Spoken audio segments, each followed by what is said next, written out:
transparence ak bonne gouvernance waxaat ci ak ministre mi bu baax a baax il a tapé sur la table. waaw tapé na sur la table parce que da leen di fàttali. loo xamante ni waxoon nañ leen ko. depuis ci benn décret boo xamante ni ñu ngi ko signé le 29 avril 2025. ci décret boobu daa am lu ñuy tuddee une loi boo xamante ni c'est une loi d'orientation numéro 2022-08 du 19 avril 2022 relative au secteur public, parapublic, au suivi du portefeuille de l'État et au contrôle des personnes morales de droit privé bénéficiant du concours financier de la puissance. léegi nag ñooñu dañ leen wax ne na ngeen fexe ba lépp li ngeen di doxal yéen ngeen bokk ci état wala secteur parapublic wala ngeen bokk ci portefeuille de l'État wala ngeen nekk ñi nga xamante ni dañuy bokk ci contrôle des personnes morales de droit privé. ngeen par exemple tey nga nekk koo xamante ni société la wala nga nekk mairie d'accord te état di jël xaalisam di ci dugal ñu tuddee ko le concours financier de la puissance publique loolu ñu ne la fexe leen. boo leen di doxal na ngeen fexe ba ngeen jiital bonne gouvernance ci li ngeen di def ngeen nekk société parapublique wala publique yi. ñu jiital leen fa fexe leen ngeen jiitee ko ci bonne gouvernance décret bi laa lay wax de léegi décret boobu noonu mu sukkandiku ci loi d'orientation bi mu la wax sànq. daf ne ci wàllum besoin amélioration maanaam ci gën a ñoŋal état wala gouvernement wala état Sénégal ni muy service de l'état ni muy doxee mu gën a am jëmm ba li ñu soxla ci sénégalais yi ñu gën ko yëg ba renforcer li nga xam moom mooy performance li tax nga am qualité résultat yooyu ci anam bu ne ci entreprise bu ne état nee na ci wàllum li ngeen soxla dinañ leen ko jox waaye fexe leen ba yéen li nga xamante moom mooy pratique jëf na nekk jëf yu sell te jëf yu sell na ci wàllum gouvernance li ci ëpp ci wàllum xaalis suy am problème rek ñu ngi dem ci wàllum marché wala ñu ni li ñu tuddee utilisation wala gestion. utilisation des fonds gestion des fonds ak li ñu tuddee passation des marchés foofu lay ëppee luy am coow. léegi nag sur la base des meilleures pratiques en la matière maanaam bu ngeen di doxal ñu jox leen ni ngeen gérer benn entreprise wala benn entité wala structure boo xamante ne parapublic wala public la. na ngeen fexe ba jiital si lu ñu tuddee bonne pratique pour ne pas dire les meilleures pratiques noonu la décret bi bindee woon. ñu ne décret bi ne ñu ngi fàttali li société publique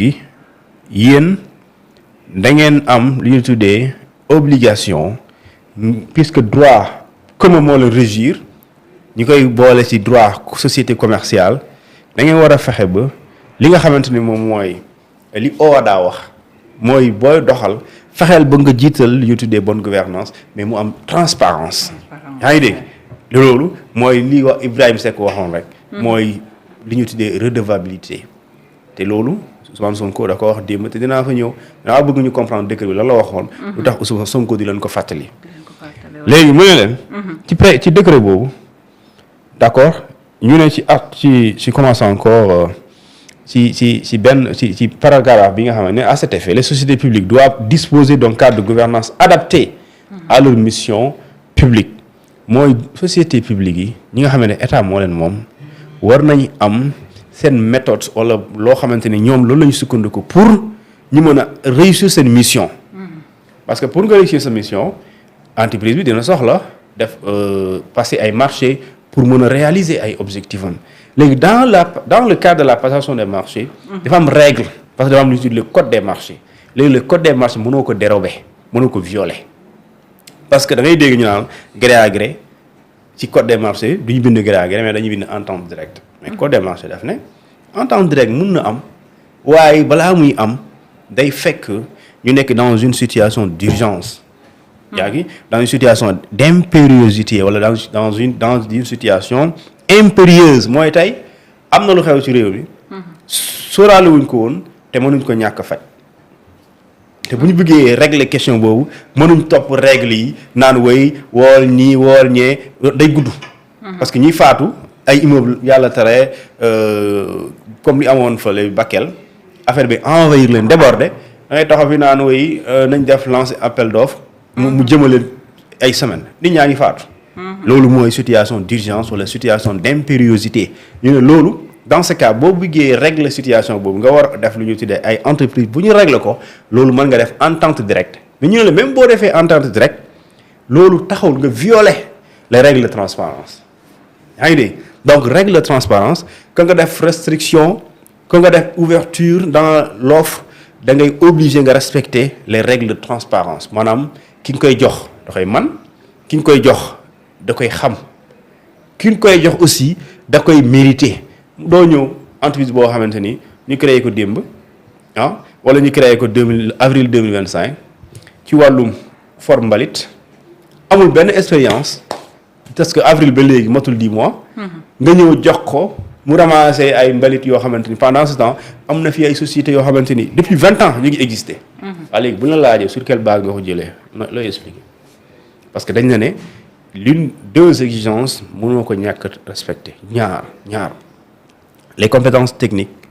mooy sa xarañte bi yàgg bi ancienneté compétence expertise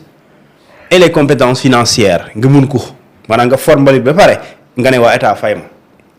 la loolu la léegi nag soo ko amuloo pour joxe marché bi loolu mooy règle de ñoom mooy exigence yi et dans ces exigences là dafa am règle de transparence léegi loolu la décret bi waxoon sukkandiku sur loi bi nga xamante ni c'est la loi portant sur c'est la loi d'orientation numéro 2022 léegi loolu ñu ne la yéen entreprise parapublique yi d'accord na ngeen fexe ba respecter yooyu condition ñu ne ci loolu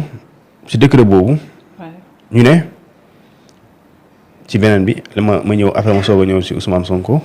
parce que dafa mer mi nekkul dafa mel nii de dafa mer léegi ñu ne la lii nii ñu wax la règle décret bii nii te kii signé ko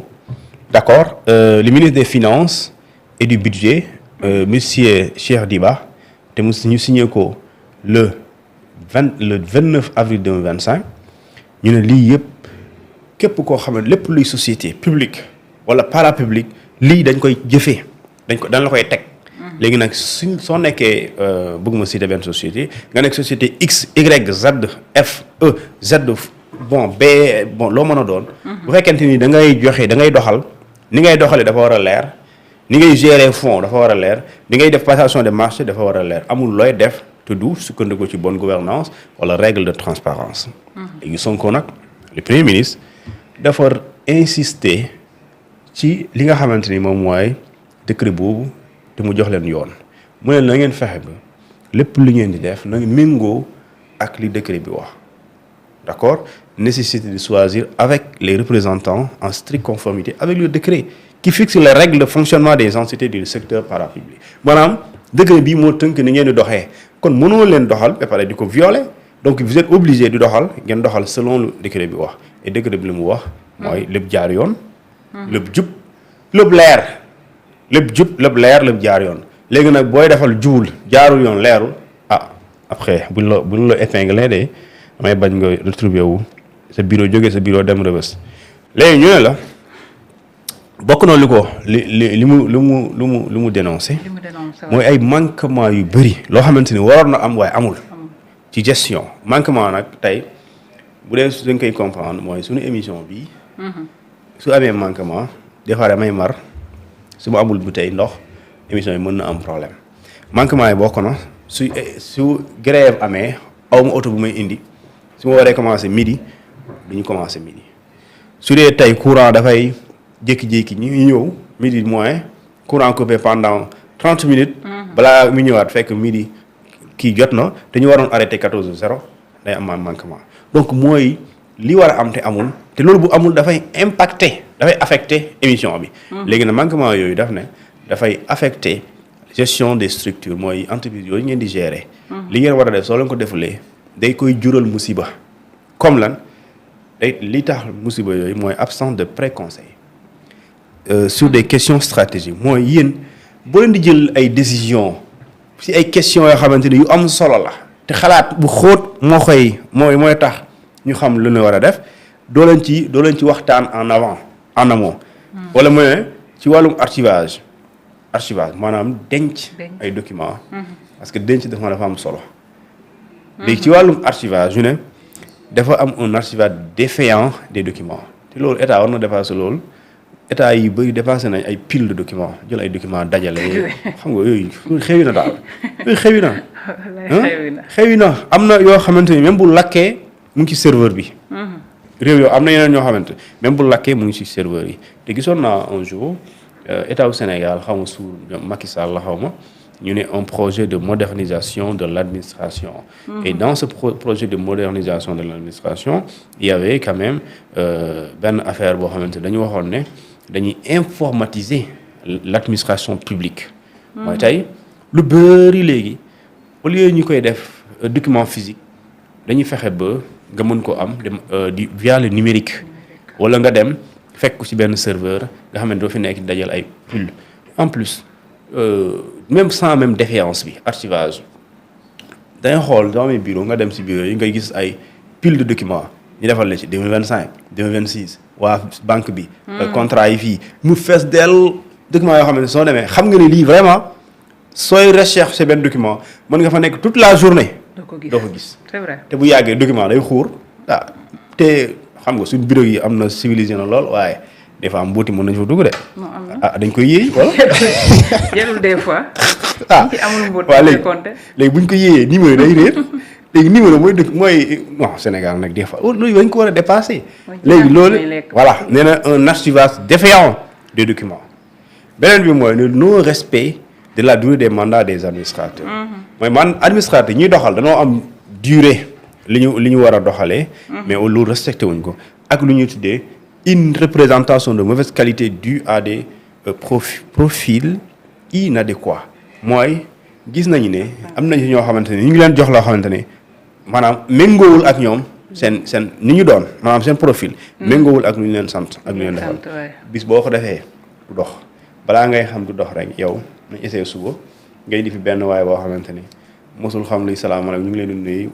mbokk internet ñu leen ci dala na jàmm si émission Say Midi nga teg ko fi nga ne ko présentel du sotti parce que xamu ko parce que son profil adéquat wul ak présentation émission xamu ko léegi il va être là pour la forme waaye il va vraiment nous servir une mauvaise émission léegi nag yooyu su yëpp bu amee bu fekkente ne doxalul conséquences yi mooy performance doxalin bu baax résultat mënoo ko am wala boo ko amee aussi doo am li nga bëgg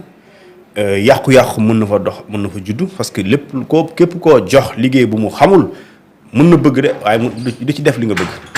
leneen li mooy suñ la dee jaaral yoon bii nga bàyyi ko fi jël beneen yoon mën nga yegg de waaye balaa nga yegg fekk dépensé nga ay yàq nga sunu xaalis léegi mën na la aussi mën nga ñëw la jaaral nii rendre compte parce que fii dafa